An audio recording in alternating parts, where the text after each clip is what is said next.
Angriest email I ever wrote to any manager. This was almost 15 years when I worked for a Fortune 500 company I will call Conglomerate. I had been selected, go me, to support our division's biggest and most complex client. Our division was split into two halves. My division, which I'll call Boons, was by far the bigger and more complex side. Within it I supported 15 or so products. The smaller side, which I'll call Doggle, had about 4 to 5 products. Both divisions appeared to an outside observer to be remarkably similar. End users got them mixed up all the time. So did our clients. It was like filing a lawsuit in federal or state court. It may look the same, and it often is the same, but there are lots of things that will trip you up if you're not familiar with them. I was very experienced in Boons. In some cases I was our local expert. By sheer necessity I also understand a fair amount of the Doggle's environment, legalities, terms, processes, etc., but I had zero understanding of their applications. I had never used them or even seen them. I had approached my manager about cross-training, but it was something we never got around to. I had plenty to keep me busy, and besides I never interacted with the Doggle's clients anyway, at least not in terms of their products. Clients knew to approach the appropriate representatives most of the time, and would typically understand if they were gently redirected. Then I got the big new client. By chance their enrollment with us happened at roughly the same time that Conglomerate rolled out this new idea that we would all work together. We would work as one seamless entity. Every division, and every group within the same division too. I will go to my grave not understanding this edict.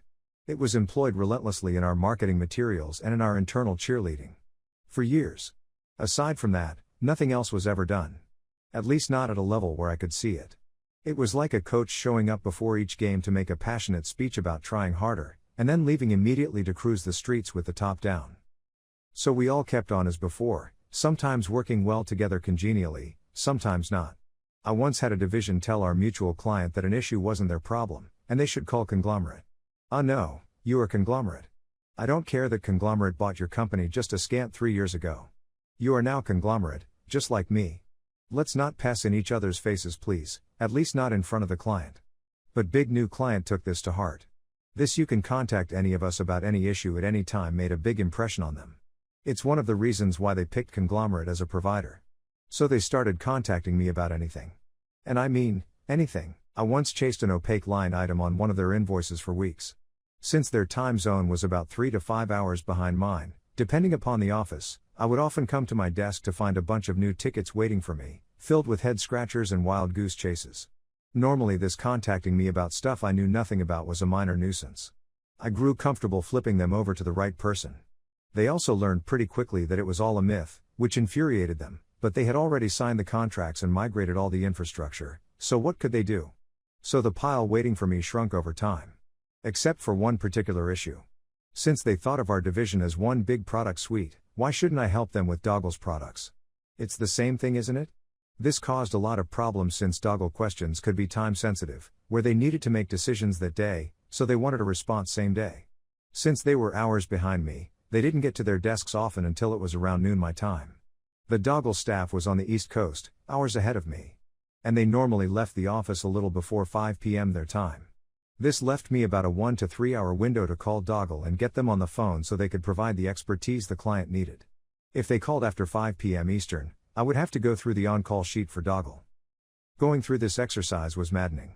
Their representatives would routinely not answer the on-call phone, tell me that I should help the client, refer me to other coworkers, say they don't have their laptop, say they've only been on the desk for a few months and don't feel like they can help, etc., etc., etc. Any and every excuse you can possibly think of I heard. It often took 3 to 4 hours for me to find someone who was willing to help them. This was particularly frustrating when our operations center would call my on-call phone, just so I could contact Doggle's on-call staff to help the client. That at times would mean I was playing phone tag for hours, from my house, in between trying to look after my kids. There was one person who would actually respond if she was on call, who I will call Tanisha. She too had kids and often took these calls while trying to juggle family life and helping big client.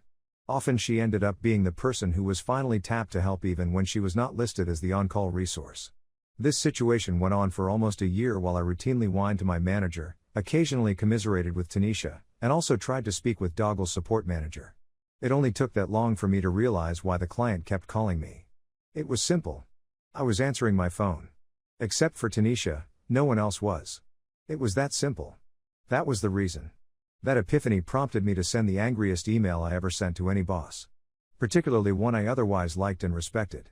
It began with 72-point font in red capital letters saying, "Can we talk about this, please? Do I have your attention?" I said, "Do I have your attention?" And then a long stream of consciousness ran about how Doggle sucks. The manager of their staff should be fired. Tanisha is the only one they're worth anything. They should double her pay and fire everyone else. There are no repercussions for Doggle staff blowing off me. Blowing off our client. Why the hell is operations calling me and not Doggle regarding Doggle products? Which can only truly be supported by Doggle staff. Can you riddle me that? Can you? The email to my manager got a one-sentence response. He would look into it. Shortly thereafter the responsiveness from Doggle support improved. However, karma also struck in that Tanisha quit.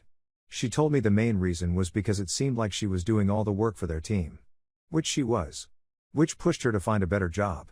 So, believe it or not, big client once again went back to reaching out to me, and telling operations to reach out to me, because the Doggle on-call staff were worthless. Couldn't they talk to Tanisha? No, you can't. So Conglomerate hired someone new, in my time zone, specifically to help support clients further west. Someone who sat next to me at work, knew his stuff, and had a decent work ethic. Yahoo! After that, they stopped calling me. So my manager eventually came through. I had come to respect him and I'm certain he was spitting fire just like I was, behind the scenes though. On the other hand, shortly after all this happened, the manager of Doggle support was promoted. There is no justice.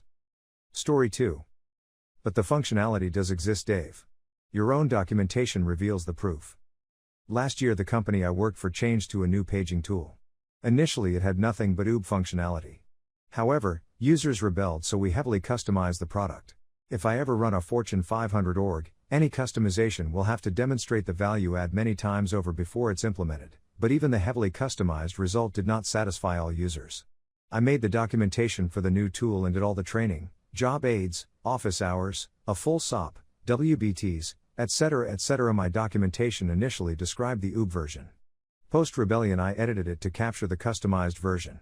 Unfortunately, there were a few pages where I didn't quite finish the editing process for the SOP.